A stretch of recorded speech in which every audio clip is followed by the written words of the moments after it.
A questãozinha que a Cristiana mandou é o seguinte, ó. Em determinado ano, o saldo da balança de pagamentos de um país foi positivo. Então, pode-se dizer que... O que acontece? Ó? A gente tem que analisar o seguinte. Existem dois tipos de conta que a gente precisa saber. Uma é a balança comercial e a outra é a balança de pagamentos. Balança... Aí, estava enxergando. Ah, tá. Quem tiver no celular, eu acho que dá para dar zoom também. Se você fizer aquele Dá para dar zoom, zoom, sim. Ah, consegui. fica bacana também. Ó, então vamos lá, ó. Balança comercial. Diferença de exportação e importação. Então, assim, tudo que você vendeu menos tudo que você comprou. Isso é balança comercial. E balança de pagamentos? É o registro de todas as transações que a gente faz. Não só de... Por exemplo, enquanto comercial é só de venda de produtos, venda ou compra de produtos, a balança de pagamentos é toda compra, toda conversão de moeda de outros países. Então, por exemplo, nisso daí entra movimentações de bens, movimentação de renda, ou seja, a balança comercial está dentro da balança de pagamentos, ok? A balança de pagamentos é o geral, de tudo. A balança comercial é só exportação menos importação. Baseado nisso, vamos ver aqui, ó.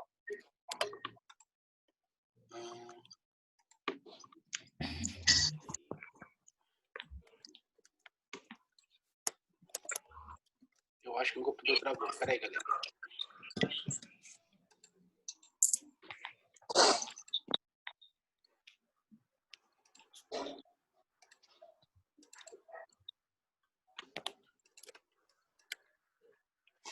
Esse. Baseado nisso, ó, vamos ver isso aqui, ó. Em determinado ano, o saldo da balança de pagamento foi positivo. A balança de pagamentos, né? Tem que lembrar que é o total, tá? Letra A. As reservas internacionais aumentaram. Reservas internacionais não são a reserva de outro país. São nossas reservas em moeda estrangeira. Por exemplo, o governo brasileiro ele tem muitas reservas internacionais. Ele tem muito dólar guardado, tá? Então, beleza.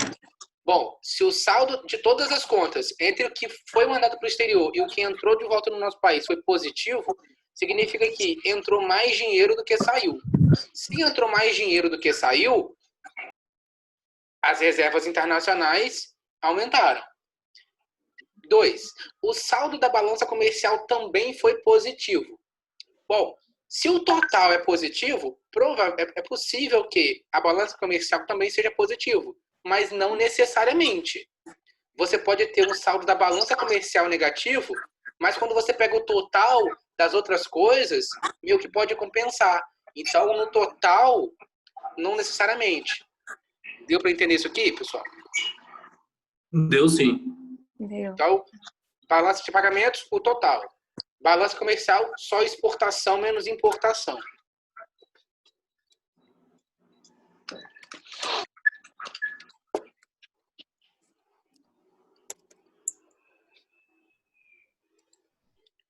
Deixa eu passar aqui.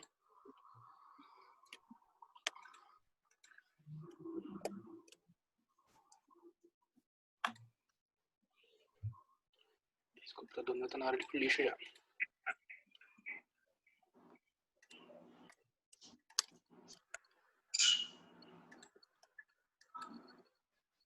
Deixa eu abrir de novo aqui, peraí.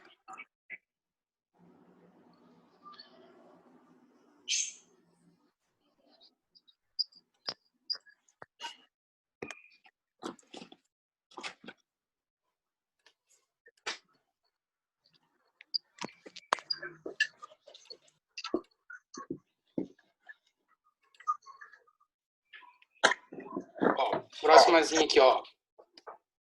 Uma empresa decide abrir seu capital no mercado. Vamos lá. Se ela decide abrir seu capital no mercado, ela decide, é porque ela ela era de um dono só, ou de alguns poucos donos, e ela vai querer colocar as ações dela na bolsa. Isso que é abrir seu capital para o mercado, ok? Quem que vai coordenar isso? Ó, coordenar. Quem vai coordenar isso é um banco de investimentos. Essa empresa vai chegar para um banco de investimento e falar, me ajuda a lançar minhas ações no mercado. Por que não ser... Não, banco comercial não tem nada a ver, porque só mexe com a parte de movimentação de pessoas físicas, né? Banco múltiplo com carteira comercial também não, mesmo motivo. E agora, por que não é comissão de valores imobiliários? A comissão de valores imobiliários, ela vai fiscalizar essa operação. Ela vai verificar se está tudo certinho. Mas quem vai coordenar isso é um banco de investimentos. Beleza?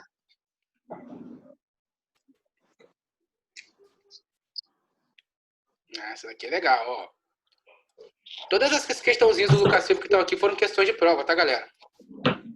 Ó, um determinado investidor fez uma aplicação em debêntures pelo prazo de 181 dias e teve um lucro de R$421 mil. Com relação à tributação, letra A instituição emissora irá reter o valor do imposto devido.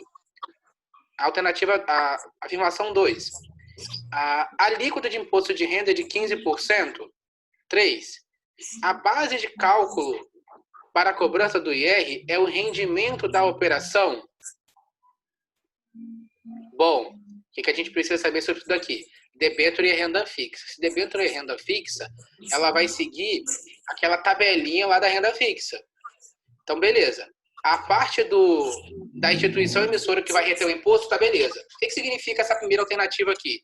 Significa que a corretora que estiver vendendo essa debênture, ela que vai cobrar imposto de renda. Ou seja, não vai ser o próprio investidor que vai pagar o imposto de renda. Qual que é o único caso que vai ser o próprio investidor que vai pagar? Quando ele estiver comercializando ações. Se ele estiver comercializando ações, ele tem que ir lá e declarar quanto que ele pagou e pagar por meio de uma DARF. A toda parte de renda fixa, quem vai tirar o imposto é a própria corretora de valores. Então, ó, a instituição emissora irá reter o imposto retido. Ok, tá certo. Ou seja, a corretora já vai dar o dinheiro para o cliente já descontado do imposto. Ele não vai precisar se preocupar com isso. A alíquota de imposto é de 15%. Não. Tem que lembrar daquela tabelinha, que começa em 22,5, cai para 20, 17,5, 15. Só vai ser 15% quando passar de 720 dias. Não foi o caso aqui. Então a 2 está errada. E a 3. A base de cálculo para a cobrança do imposto de renda é o rendimento da operação. Isso vale para tudo, gente. Imposto é sempre em cima do que a gente ganha. Ou seja, vai ser sempre em cima do que a gente rendeu. Se o cara, nesse caso aí, aplicou 300 mil e retirou 421 mil, o imposto de renda vai ser em cima do que rendeu. Então, 421 mil menos 300 mil daria 121 mil. Então, ele pagaria o imposto de renda só em cima do que rendeu. Então, as corretas seriam a alternativa 1, e a afirmação 1 e a afirmação 3. Ok? Próxima. O tipo de risco que pode ser reduzido com a diversificação. Vamos lembrar, diversificação é aquela coisa, né? Você pulverizar os investimentos, colocar um monte de coisa em vários investimentos diferentes. Aí, tem que lembrar lá que na aula eu falei, tem vários sinônimos para esses tipos de risco, né? Que costuma confundir mais na prova. Primeiramente, vamos lembrar, o que seria risco sistemático? Ó? Risco sistemático é o risco do sistema. É o risco do sistema inteiro. Se o sistema inteiro quebrar, adianta diversificar? Não. Por quê? Vai tudo quebrar mesmo. Toda diversificação que você fizer, vai tudo pro ralo do mesmo jeito. Então, não adianta você diversificar um risco sistemático. Risco não sistemático é o oposto. Se ele não é do sistema inteiro, ele é individual. Se você tem um risco não sistemático, que é a mesma coisa que individual, adianta você diversificar? Sim, porque se você diversificar, você vai correr menos risco individual. Então, por exemplo, se você investe só na Gol e cai um avião da Gol, você vai perder muito dinheiro nas suas ações. Agora, se você investe em várias coisas diferentes e dentro dessas coisas diferentes, você investe na Gol, se só a ação da Gol cair, você não vai perder tanto dinheiro. Continuando. Risco não específico. Se ele é não específico, ele é total. Ou seja, é a mesma coisa que sistemático. Então, sistemático é a mesma coisa que não específico. Não pode nem ter duas certas, né? E risco de conjuntura não tem nada a ver, nem matéria de CPA. Então, só sobra risco não sistemático, que é o risco que a gente pode diversificar.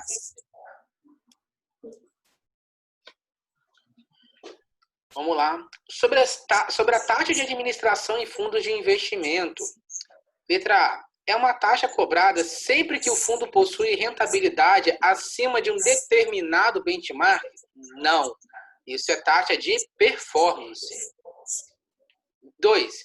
É devolvida ao cotista após um determinado período? Não. Lembra, a taxa de administração é uma taxa que você paga para poder pagar o salário dos funcionários do fundo. Portanto, essa taxa de administração ela nunca pode ser isenta, nunca pode ser devolvida, porque senão como é que você vai pagar o administrador? 3. É um dos fatores que afeta o valor da cota. Sim, porque vamos supor o seguinte, a taxa de administração ela vai ser cobrada do patrimônio total do fundo. Então, se um fundo tem um valor de 100 mil reais e você tem 100 cotas, cada cota, teoricamente, vale R$1.000. Só que, se você tem uma taxa de administração de 1%, essa taxa de administração vai descontar do valor total. Ou seja, em vez de você ter de 100 mil reais, você vai descontar 1%, vai virar para 99 mil.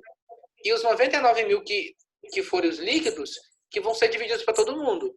Ou seja, a taxa de administração é sim um valor que afeta o valor da cota. E a última é cobrada sobre a rentabilidade. O que é cobrado sobre a rentabilidade sempre é imposto. A taxa de administração não, é cobrada sobre o valor total. Ok? Então sobra a letra C. Continuando. Seu cliente está buscando uma opção de investimento com a maior liquidez possível. Você deveria indicar um investimento que faz a conversão de cotas em D0 e a liquidação financeira em D mais 3. Ou seja, 0 mais 3, né, vai dar 3. Então, se você fizer o pedido hoje, vai cair daqui a 3 dias úteis. B. Faz a conversão de cota em D mais 1 e a liquidação financeira em D mais 2. 2 mais 1, 3. É igual a letra A. Então, não pode ter duas iguais, né? C. Faz a conversão de cotas em D0 e a liquidação financeira também em D0. Ou seja, se você pediu hoje, ele vai converter a cota hoje e vai pagar hoje mesmo. E, por último, conversão de cotas em D mais 3 e liquidação em D mais 3. Nossa Senhora, aí já vai para D mais 6, né? Esse vai ser o pior. Então, maior liquidez é aquele que você vai converter os investimentos na maior velocidade possível. Então, D0 e D0. Ok? Continuando. Seu cliente faz uma aplicação em um CDB. Sobre o risco dessa aplicação, você explica ao cliente que o mesmo não corre risco de crédito pela instituição emissora, pois está coberto pelo FGC. Cara, isso aqui costuma confundir as pessoas. O fato de existir um seguro não faz com que não haja risco. Só um minuto. Quando você fala, ele corre risco da instituição quebrar. O risco continua existindo, mesmo tendo seguro. Se você colocar o R$1 milhão, por exemplo, R$2 milhões no CDB e o CDB e o banco quebrar, você vai perder o dinheiro, você só vai pegar 250 mil. B. O mesmo não corre risco de liquidez, já que possui resgate diário. Bom, tem alguns CDBs que sim, ele tem resgate diário, mas tem alguns que não. Como a gente está falando de CDB de uma forma geral, a 2 também está errada. 3. O mesmo não corre risco de mercado se for um título pré-fixado. Corre risco de mercado, sim. Eu vou explicar para vocês daqui a pouquinho. O mesmo não corre risco de crédito até 250 mil, pois tem o FGC. Bom, essa aí, beleza. Então, se você tiver até 250 mil, você não corre risco de crédito. Agora, vamos explicar essa parte aqui, porque faz algum sentido, né? Se o título é pré-fixado, como que ele vai correr risco de mercado? Se risco de mercado é risco de oscilação de preços, como que ele vai, se o título pré-fixado vai correr risco de oscilação de preço? Bom, pelo seguinte, deixa eu mostrar para vocês um negócio aqui. É o seguinte, vamos imaginar o seguinte, Hoje, a taxa Selic, tá? A Selic está em 2,25%, tá? Aí vamos supor o seguinte, ó. Você vai e compra um CDB, tá? Pré-fixado, pagando uma taxa de 6% ao ano. Aí você fala assim, caramba, eu tô bem pra caramba, né? Eu consegui um CDB pagando 6% ao ano, enquanto a taxa Selic está rendendo 2,25%. Ou seja, meu CDB está rendendo quase 3 vezes mais do que a taxa Selic hoje. Só que o problema, esse CDB aqui, você vai ter que ficar com ele por 5 anos.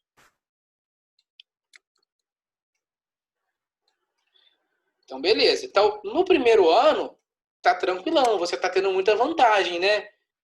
Mas vamos imaginar o seguinte, ó. Vamos imaginar aqui que no quarto ano, tá? A taxa Selic, a economia começou a despirocar, a taxa Selic foi lá para cima. Aí, daqui a 4 anos, a taxa Selic está em 10% ao ano. A gente tem que lembrar por que a taxa Selic é tão importante nesse caso. Pelo seguinte, ó. Existe um investimento chamado Tesouro Selic, que é o LTN, desculpa. Não, LFT, tá? LFT. O LFT, que é o Tesouro Selic, ele paga exatamente o valor da taxa Selic. Então, hoje, se você comprar um Tesouro Selic, você vai ter uma remuneração de 2,25% ao ano. Qual que é a vantagem do Tesouro Selic? Ele é o investimento mais seguro que existe no Brasil e ele você consegue resgatar a qualquer momento. Então, beleza. Se você tem um investimento hiper seguro e você tem um investimento que você pode resgatar a qualquer momento pagando 10% ao ano, esse CDB que você tinha lá preso por 5 anos, pagando 6% ao ano, será que é vantajoso você continuar com ele? Eu acho que não, né? Porque hoje aqui, no caso, né, na atualidade, você estaria ganhando 3 vezes mais que ele. Só que lá no quarto ano, pô, você está perdendo. Se você não tivesse aplicado nesse CDB lá no quarto ano e tivesse aplicado no Tesouro Selic, você estaria ganhando muito mais. O que você pode fazer então? Você pode vender esse CDB aqui para alguém. Só que se você for vender esse CDB seu para alguém, você não vai vender ele por essa remuneração.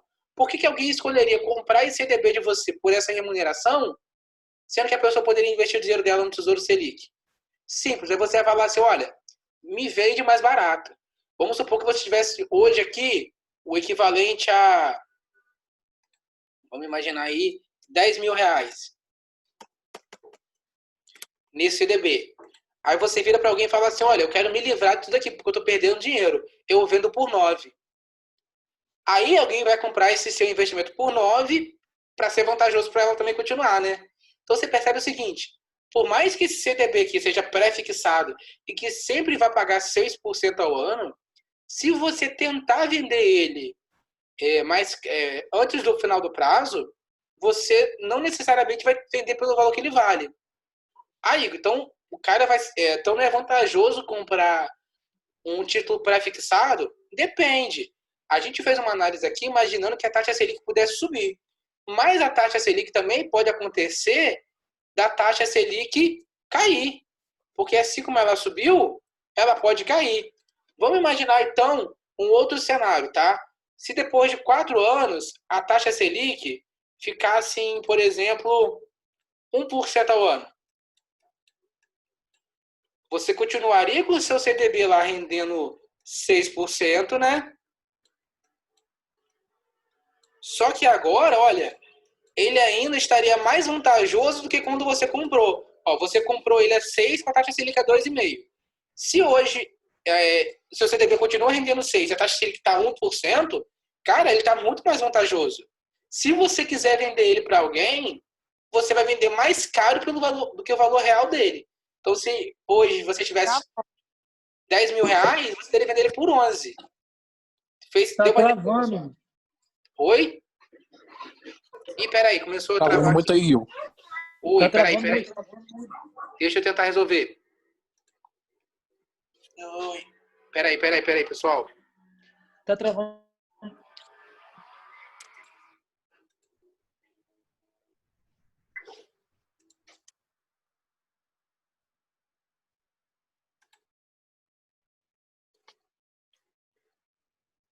Arthur, irmão, Oi. pertinho da gente agora, hein?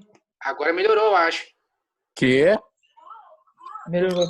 Melhorou? Falei que você tava pertinho da gente agora, Arthur. Agora eu tô perto. Tô na 28 agora. Valeu. Deu para entender, pessoal, isso daqui? Por mais que a gente tenha um título pré-fixado, esse título pré-fixado pode ter seu preço mudado no caso de você vender antes da hora. Deu para entender? Todo mundo? Deu sim. Ok? Então, por isso que aquela afirmativa ali não está certa. Por isso que essa C não está certa. A gente só poderia dizer que ela estaria certa se só fosse possível vender antes, no final do prazo. Mas não é essa a realidade. Ok? Próximo aqui, ó.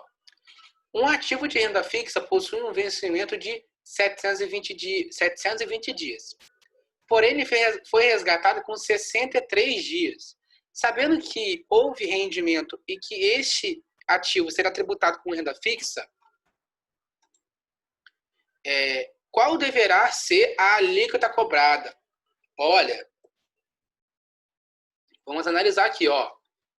A gente tinha então um investimento com prazo final de 720 dias. Porém, ele foi resgatado com 63 dias. Primeira coisa, vai ter IOF? O que vocês acham? Não vai ter IOF. Por quê? Depois de 29 dias, não cobra mais IOF. A gente só vai ter aqui imposto de renda. Quantos por cento de imposto de renda a gente vai pagar? Pô, aí vai ter que lembrar aquela tabelinha, lembra? Que até 180 dias vai ser 22,5%. De 180 a 360 dias, eu vou lembrar aqui, ó. A renda fixa, Igor, vai ser sempre regressiva? Olha, sempre uma palavrinha muito forte, né? Mas 99% vai. Então, ó, até 180 dias vai ser 22,5%. De 180 a 360 vai ser 20%. Aí vai de 360 a 720 vai ser 17,5%. E acima de 720 vai ser 15% de imposto. Então, olha só, por mais que o título que você comprou, ele tivesse um vencimento de 720 dias, o que importa é o prazo que você resgatou. Se você resgatou por 63 dias, significa o quê? Que você vai pagar 22,5% de imposto de renda e 0 de IOF, ok?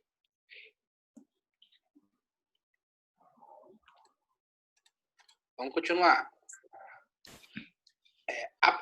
Quando eu falei que sempre uma palavra muito forte, porque assim, vai que existe uma exceçãozinha, né? Mas a grande maioria das rendas fixas mesmo é aquela tabelinha regressiva lá. Beleza? O normal é, né? O normal é. Entendi. A política de investimento de um fundo descreve, tá? Qual é a estratégia que o gestor vai adotar para o fundo? Ou seja, se o fundo é ativo ou passivo, a composição da carteira dos ativos daquele fundo, C, o objetivo do fundo e D, a política de investimento indica como objetivos serão alcançados, detalhando papéis, mercados, limites e percentual. Bom, o objetivo do fundo, tá, é se ele vai querer ultrapassar ou não o benchmark, ou seja, se ele vai ser ativo ou passivo. Tá? A política de investimento vai ser no que o fundo vai investir. Ele vai investir em ações, ele vai investir em renda fixa, ele vai investir em câmbio. Então é isso que ele está descrevendo, entendeu? Vamos para a próxima.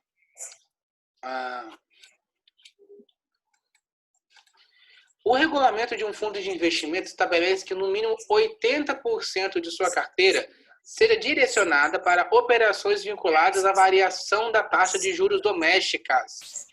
Segundo a CVM, esse fundo deve ser classificado como... Olha, vamos analisar uma coisa aqui, ó. No mínimo 80% da carteira está vinculado à variação da taxa de juros doméstica. O que é a variação da taxa de juros doméstica? Variação do Selic. Variação da Selic, exatamente. Então, a Selic. Curto prazo, pode até ter, né, um fundo indexado a Selic de curto prazo, mas não necessariamente. De renda fixa, aí que você ficaria na dúvida. Multimercado também não, né? Você poderia ficar na dúvida entre renda fixa e referenciado.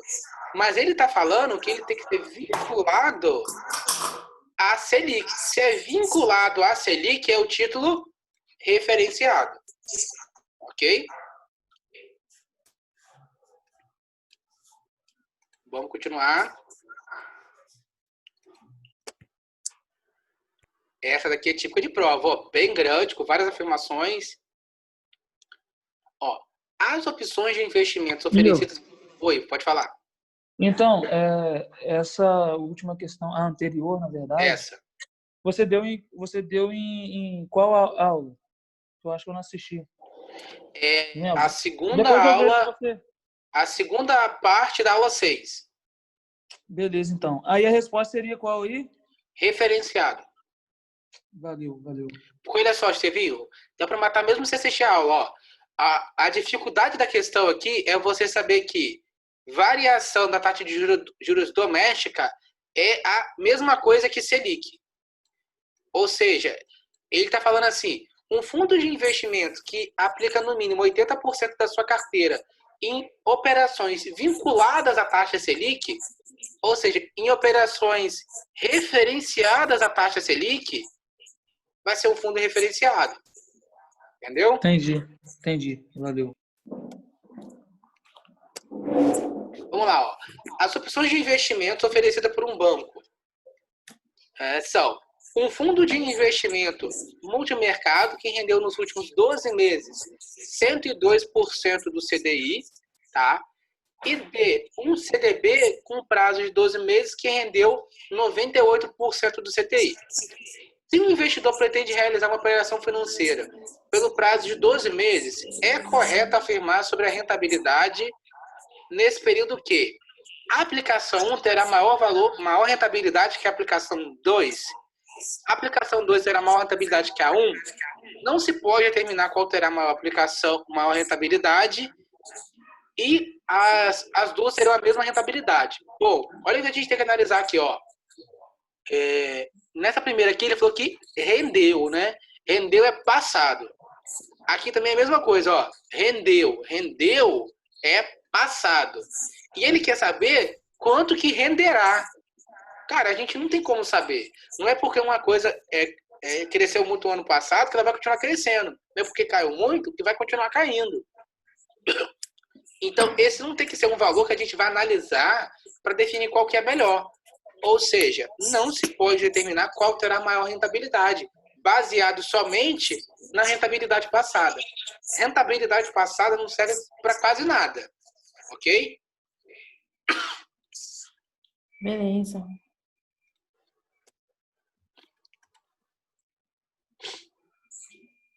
A alíquota de imposto de renda de um CDB no seu resgate antes de 6 meses desde a aplicação e a alíquota para uma ação apurada no fim do mês de sua venda é, respectivamente...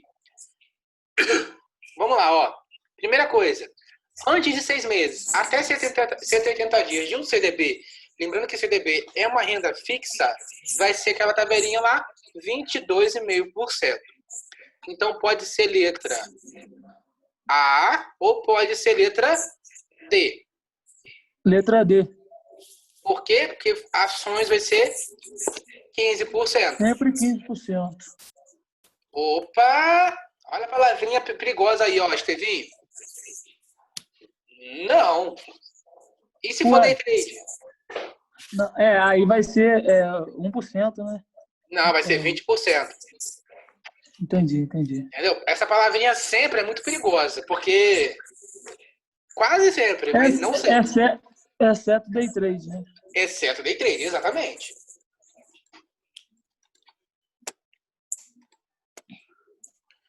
Ó, para o investidor que deseja proteção do fundo garantidor de crédito e também economia fiscal, você deveria recomendar. Bom, vamos analisar duas coisas. Primeiramente, ele quer um investimento que tenha proteção do FGC. Debêntures incentivadas têm proteção da FGC? Não. CDB tem proteção da FGC? Tem. LCI tem proteção da FGC? Tem. CRI? Não. Agora, vamos para a segunda parte. E também tem a economia fiscal. Aí a gente vai analisar o quê? Economia fiscal é você não pagar imposto de renda, ok? Debêntures incentivadas tem economia fiscal? Tem. CDB tem economia fiscal? Não. LCI tem? Tem. ICRI tem? Tem. Então, a única alternativa que satisfaz as duas afirmações que ele quer é o LCI. Vamos recapitular. CDB é você emprestar dinheiro para o banco e o banco te pagar o dinheirinho de volta, né, com juros. LCI é a mesma coisa que um CDB, só que o banco é obrigado a emprestar só para o mercado imobiliário. O LCI ele é isento de imposto de renda. CRI não cai CPA 10.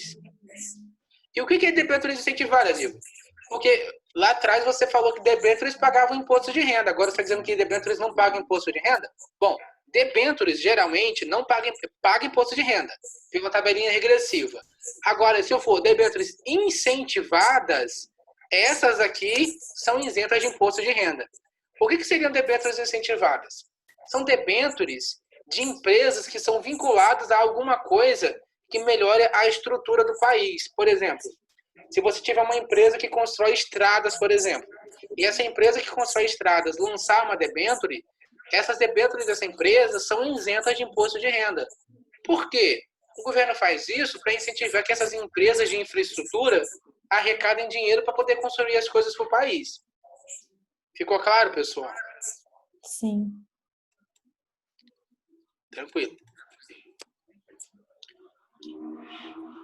Vamos lá, ó. Quando aumenta subitamente o fluxo financeiro do exterior para o Brasil, olha, então você tem lá, tá vindo muito dinheiro dos Estados Unidos para cá. Claro que não significa que não está saindo nenhum dinheiro do Brasil, mas, por exemplo, está saindo 10 do Brasil e está entrando 30, então está entrando 20 a mais do que está saindo. Então, quando aumenta subitamente o fluxo financeiro do exterior de fora para o Brasil, nada se pode afirmar a respeito da PETAX? Não. Lembra, olha, lembra da lei da oferta e demanda. Quando tem uma boa plantação de tomate, tem muito tomate no mercado, o preço do tomate cai. Se tiver algum problema na lavoura de tomate, se tiver muito pouco tomate no mercado, o preço do tomate vai lá em cima. Isso é a lei da oferta e demanda. O dólar, tá? É uma moeda estrangeira qualquer, a gente pode encarar isso também como um produto.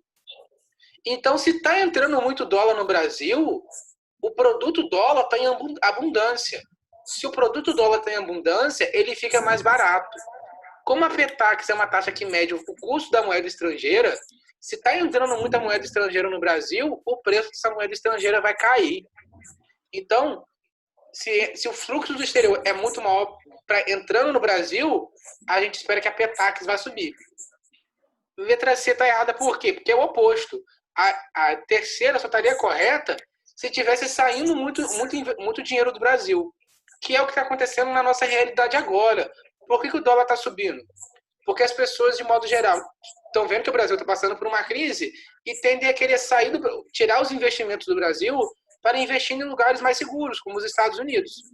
Então, como está indo embora muito dólar, a moeda fica mais escassa. Se a moeda ficar mais escassa, o valor da moeda sobe. Deu para entender, pessoal? Tranquilo? Vamos para a próxima. O administrador de um fundo, o administrador pode fechar um fundo que seja voltado para o investidor comum para novas aplicações. Vamos lá, ó. O administrador pode fechar um fundo que seja voltado para o investidor comum para novas aplicações. Desde que a medida se aplique tanto a novos quanto a antigos cotistas. Sim, porque ele não pode virar e falar, olha, ninguém mais pode sair, ninguém mais pode entrar no fundo, a não ser que você já estivesse aqui antes. Não, isso não tem sentido.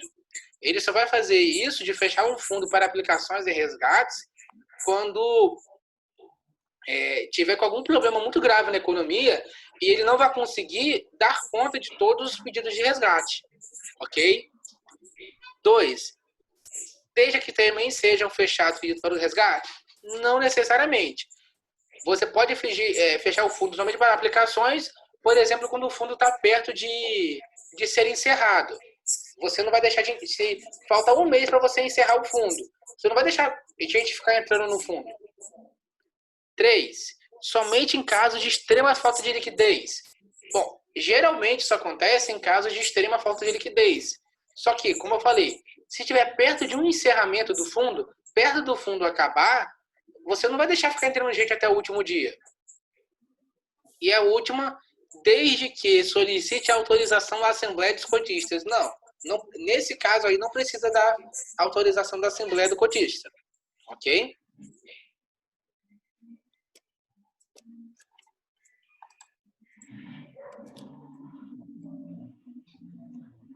Peraí. Debêntures são, letra A, uma parcela do capital social da empresa. Bom, uma ação é uma parcela do capital social de uma empresa. Uma ação é um pedaço da empresa que você tem.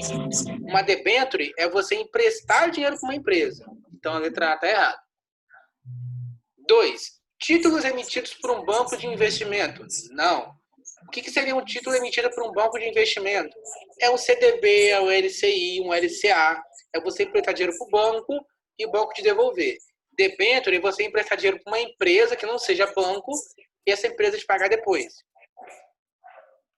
Títulos representativos de uma dívida corporativa, ou seja, exato. É uma dívida corporativa, é uma dívida de uma empresa. Então você está comprando uma dívida de uma empresa.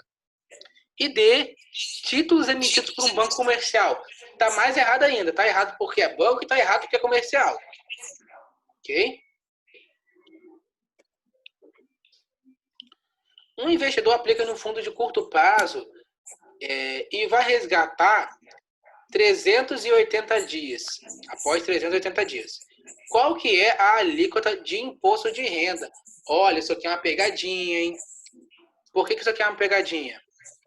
Deixa eu ver se eu consigo aqui abrir o slide aqui para mostrar para vocês a tabelinha completa. Espera aí.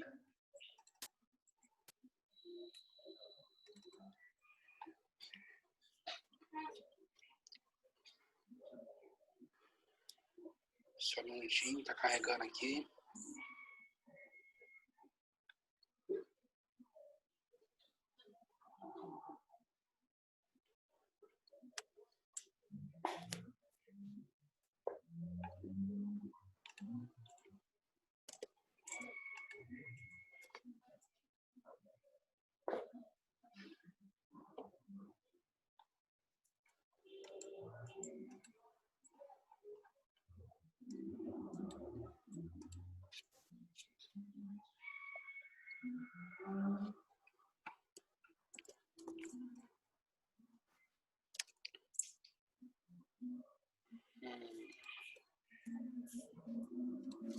Eu vou compartilhar com vocês aqui a tabelinha.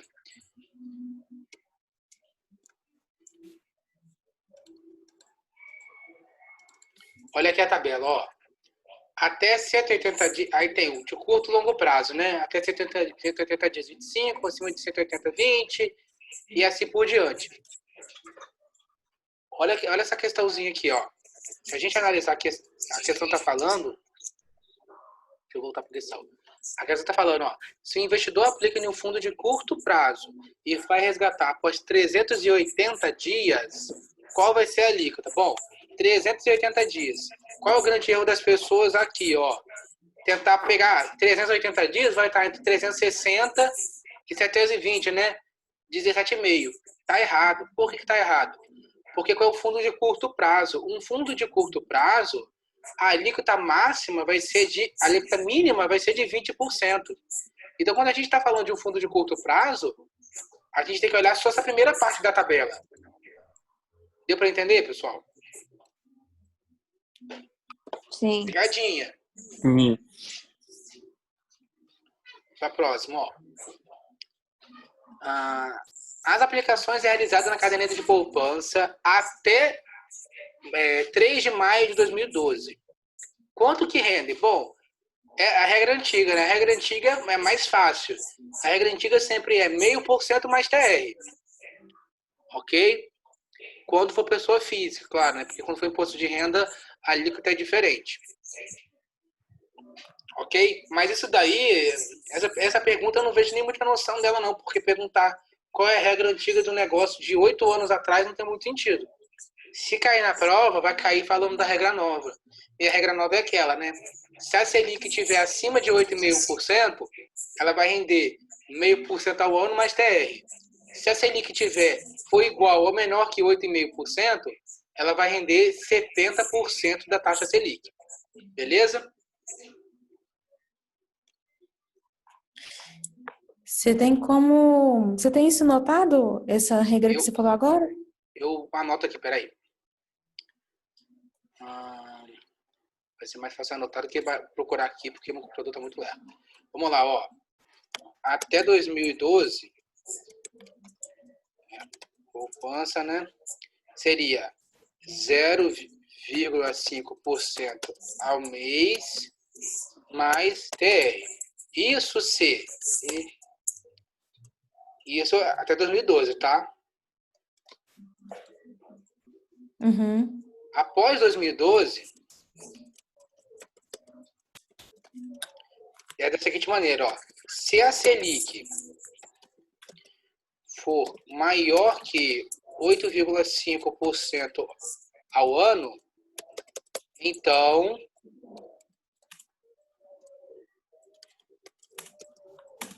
a poupança rende 0,5 mais TR. Tá? Se a Selic for igual ou menor que 8,5,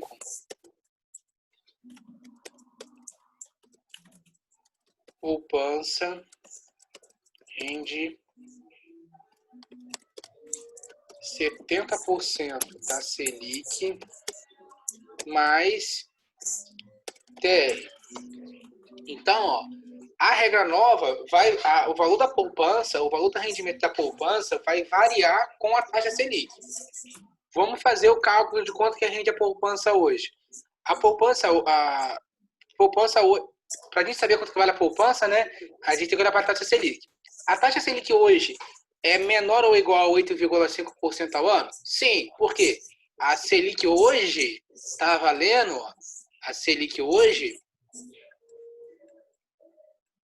está valendo 2,25. Quanto que vai render, então, a poupança hoje? Então, a poupança vai render 70% de 2,25, que vai dar mais ou menos aí 1,5% ao ano. Deu para entender? Uhum. Então, isso daqui que é importante para a prova. Ó.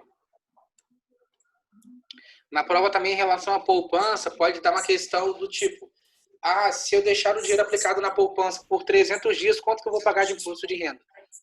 Aí você tem de olhar a tabelinha lá, né? Não, porque a poupança não cobra imposto de renda. A poupança é isento de imposto de renda.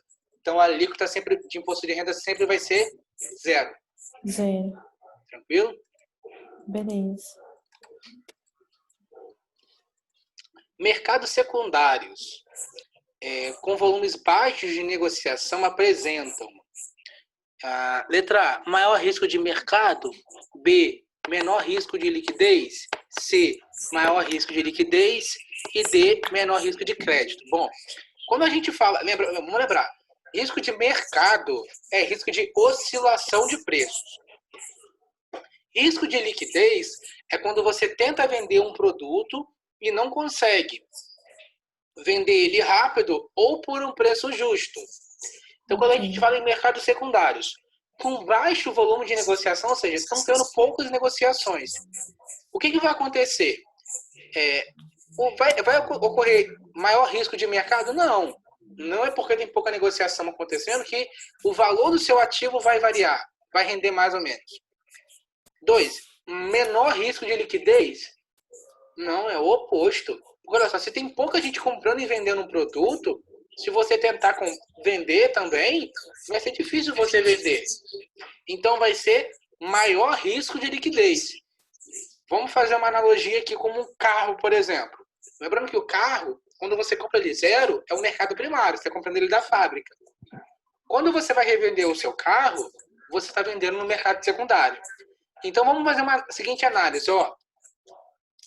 Se você está tentando vender seu carro na época agora da crise do coronavírus, não tem ninguém comprando carro, vai ser mais fácil ou mais difícil de você vender? Vai ser mais difícil. Então, em um período que ocorrem poucas negociações de carro, você está tendo o quê? Um maior risco de liquidez. Você corre um maior risco de tentar vender e não conseguir por um preço justo. Ok? Tranquilinho também.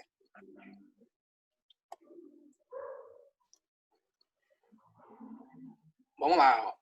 Quanto à maior participação no Ibovespa. Primeiramente, a gente tem que lembrar o que é Ibovespa. Ibovespa são as ações mais negociadas da Bolsa de Valores. Então, eles pegam, por exemplo, as 80 ações mais negociadas do dia e veem quanto aquelas ações variaram. Isso é o Ibovespa. Se o Ibovespa são as ações mais negociadas do dia, são ações que são fáceis ou são difíceis de você negociar? São fáceis, né? Porque está todo mundo comprando e vendendo aquelas ações. Então, elas vão correr menor risco de crédito. Primeira coisa, a ação não tem risco de crédito. Por quê? Risco de crédito é risco de calote. Quando você compra uma ação de uma empresa, você se torna sócio daquela empresa. Então, não existe o risco daquela empresa não te pagar, porque você não está emprestando dinheiro. Então, primeira coisa. 2. Maior será a sua liquidez. Sim, se a gente está falando das ações mais negociadas do dia, essas ações vão ser mais fáceis de você negociar. Então, vai ser mais fácil de você vender. Se é mais fácil de você vender, vai ter maior liquidez. C, maior sua capitalização, maior seu rendimento? Não necessariamente. E D, maior seu valor? Também não necessariamente. O que a gente sabe com certeza é que se uma ação é mais negociada, é mais fácil de você, caso você precise colocar a venda, de você conseguir fazer a venda. Ok? Vamos para essa aqui. O quadro abaixo apresenta a rentabilidade de 3 fundos de investimento e seus respectivos desempenho. Deixa eu tentar dar um zoom aqui, que agora vai precisar. E seus respectivos desempenho de seu índice de referência naquele mês. Então, vamos analisar uma coisa.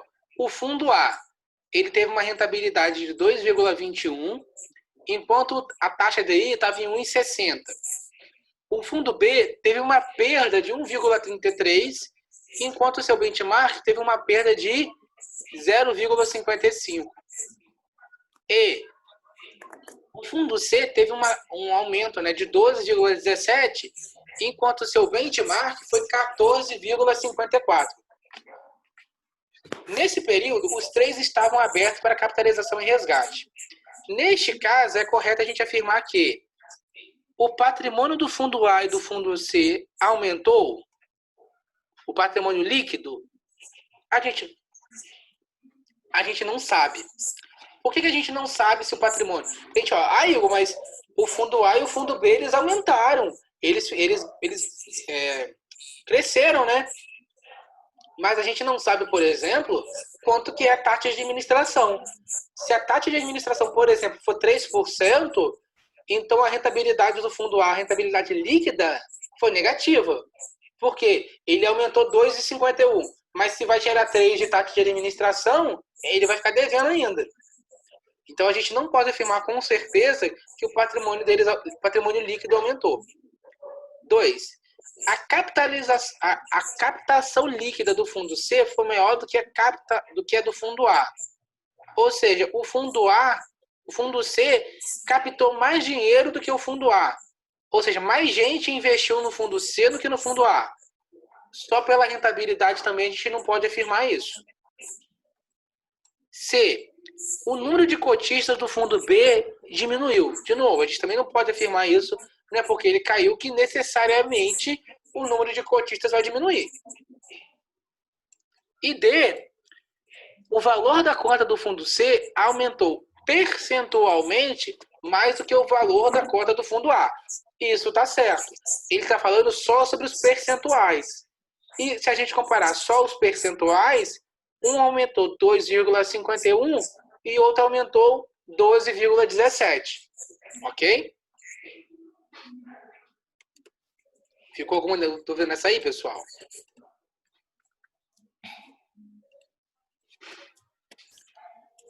Agora, deixa eu só... vamos parar as questões, deu 1 hora, né? E deixa eu só responder uma questão da Cristiana, que foi o seguinte, ó. Ela estava falando sobre algumas variações da economia, né? Por exemplo, quando a gente aumenta a taxa Selic, o que vai acontecer? Se a gente aumentar a taxa Selic, as outras taxas de juros vão aumentar também. Se as outras taxas de juros aumentarem, as pessoas vão pegar menos empréstimos. Se as pessoas pegarem menos empréstimos, elas vão consumir menos e a inflação vai cair. Se a gente reduzir a Selic, é o contrário. Reduzindo a Selic, a taxa de juros dos outros empréstimos vai reduzir, as pessoas vão pegar mais empréstimos, e o que vai acontecer com a inflação? Diminuir. Vai aumentar. Então, assim, essa é a Selic. Só que tem outras ferramentas que... A inflação aumenta ou diminui? Se a gente reduzir a Selic, as outras taxas de juros vão acontecer o quê? Vão diminuir. Reduzir. Se as taxas de juros de empréstimo diminuem, as pessoas pegam mais empréstimo. Se as pessoas pegam mais empréstimo, as pessoas estão com mais dinheiro no bolso, consomem mais. O consumo leva a um aumento da inflação. Entendi. Ok? Então, é meio que oposto, né? Se você aumenta a Selic, o resultado final vai ser reduzir a inflação. Ok? Se você diminuir a Selic, deixa eu até colocar aqui, porque vai ficar junto com essa tabelinha aqui, ó. Então, se a gente reduzir a Selic,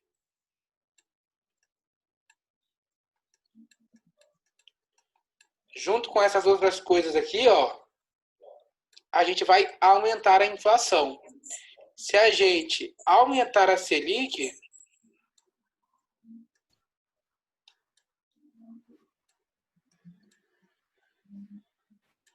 a gente vai reduzir a inflação. E essas outras coisas aqui, Igor? Principalmente essa parte aqui, ó, é a que mais confunde. Comprar ou vender títulos públicos federais. Vamos imaginar uma coisa, ó. Quanto mais dinheiro tem na economia, mais a economia anda. Então, quando a gente, por exemplo, a gente quer aumentar o dinheiro na economia, quer melhorar a economia, a gente tem que fazer coisas para aumentar a liquidez, para melhorar a economia. Quando a gente reduz a taxa Selic, a economia melhora. Vocês concordam comigo? Que as taxas de juros diminuem, então as pessoas pegam mais empréstimo e a economia roda mais. Então, quando a gente fala nesse quadrinho aqui, ó, a gente está falando de coisas para melhorar a economia. Então, isso aqui é uma política monetária expansionista. Uma política monetária expansionista é uma política monetária que visa melhorar a economia, aumentar a economia. Que políticas monetárias são expansionistas? Vamos entender cada um desses itens aqui. Ó. A Selic a gente já entendeu. Compulsório. O que seria depósito compulsório? Depósito compulsório é um percentual, é uma parte do dinheiro dos bancos que ficam presos com o governo. Então, vamos supor que o Bradesco tenha R$1 bilhão. Aí o governo fala assim, olha, Bradesco, desses R$1 bilhão que você diz ter, 20% tem que ficar preso com a gente. Ou seja, o Bradesco não pode usar aqueles 20%. Aí, em alguns momentos, o governo vai diminuir o percentual desse compulsório. Fala, olha, a gente está precisando injetar mais dinheiro na economia. Se a gente está precisando injetar mais dinheiro na economia, a gente vai diminuir esse percentual do dinheiro que está preso com a gente. Antes era 20%, agora vai ser 10%. Então ele vai colocar mais dinheiro na economia. Vai ser a mesma coisa de você reduzir a taxa Selic. Ok, essa parte? Confunde um pouquinho, né? Confunde um pouquinho, mas vamos lá de novo. Ó. Compulsório é uma parte do dinheiro dos bancos que tem que ficar presa com o governo. O governo, ele diz qual é esse percentual. Então, vamos imaginar que esse percentual era 20%. Ou seja, de todo o dinheiro que os bancos tinham, 20% tinha que ficar preso com o governo. Eles não podiam usar. Aí, em determinado momento, o governo fala assim, olha, tem muito dinheiro preso aqui com a gente, tem muito dinheiro parado aqui com a gente. Vamos diminuir o valor do percentual do compulsório? Ou seja, é 20%. Vamos diminuir esse percentual do compulsório para 10%. Ou seja, agora só 10% do dinheiro dos bancos fica preso com o governo. Antes era 20%. Se você diminuir o percentual do dinheiro dos bancos que tem que ficar preso com o governo, esse dinheiro vai entrar na economia. Por quê? Os bancos vão pegar esse dinheiro e vão emprestar. Então isso vai melhorar a economia. Ficou melhor agora? Ficou, entendi. Então beleza. Então quando a gente reduz o compulsório, aumenta a liquidez da economia. Taxa de redesconto é o seguinte. Taxa de redesconto é como se fosse um empréstimo do governo para os bancos. Então, se o governo aumenta a taxa de redesconto, se ele aumenta a taxa para empréstimos para os bancos pegam menos dinheiro. Se o governo reduz a taxa de redesconto, ou seja, lembra, taxa de redesconto é a taxa de juros que o governo cobra para emprestar para os bancos. Então, se o governo começar a cobrar menos juros para emprestar dinheiro para os bancos vão pegar esse dinheiro emprestado para emprestar para os outros. Então, você também vai melhorar a economia. Então, reduzir o compulsório, reduzir a taxa de redesconto e reduzir a Selic melhoram a economia. E, por último, temos a parte dos títulos públicos federais. Essa daqui é que talvez seja mais contraintuitiva. Porque, olha só, lembra, quanto mais dinheiro tem rodando na economia, melhor para a economia. Mais você vai melhorar. O que o governo precisa fazer, então, para fazer com que tenha mais dinheiro na economia em relação aos títulos públicos federais? Ele precisa comprar de volta esses títulos. Porque vamos imaginar o seguinte, ó, eu fui lá e comprei um título do governo, comprei R$1.000 do governo, de um título do governo. Esse dinheiro, esses R$1.000, estão presos com o governo. Quando o governo vira, eu quero comprar de volta, ou seja, ele compra o governo, tá? Compra esses títulos de volta das pessoas. Ele pega os títulos e dá dinheiro para as pessoas. Ou seja, ele injeta dinheiro na economia. Então isso faz com que a economia melhore. Então, essas três coisinhas aqui, essas quatro, né? Elas vão injetar dinheiro na economia. Elas vão fazer com que a economia melhore. Ok? E se a economia melhora, depois de um tempo a inflação vai aumentar, porque as pessoas vão estar consumindo mais. Para a prova, não cai tanto o conceito de cada um desses. No máximo que vai cair é para saber como que esses carinhas aqui afetam a inflação ou como que esses carinhas aqui afetam a qualidade da economia. Então, assim, se está com muita dificuldade de entender, porque realmente é um pouco complicado, tenta só decorar. Se reduzir o compulsório redesconto e a Selic e comprar títulos públicos federais, você vai melhorar a liquidez, vai melhorar a economia. Então, depois vai aumentar a inflação. Se você aumentar esses carinhas, você vai diminuir a liquidez e, por consequência, depois diminuir a inflação. Tranquilo? Entendi. Para CPA 20, que cai para você saber detalhadamente cada um desses. Você não A pôs a 10... Selic? Oi? A Selic não tá aí no meio, não tá? Ah, não, eu botei aqui Vocês embaixo, ó. colocou embaixo de vermelho, né? E botei aqui também.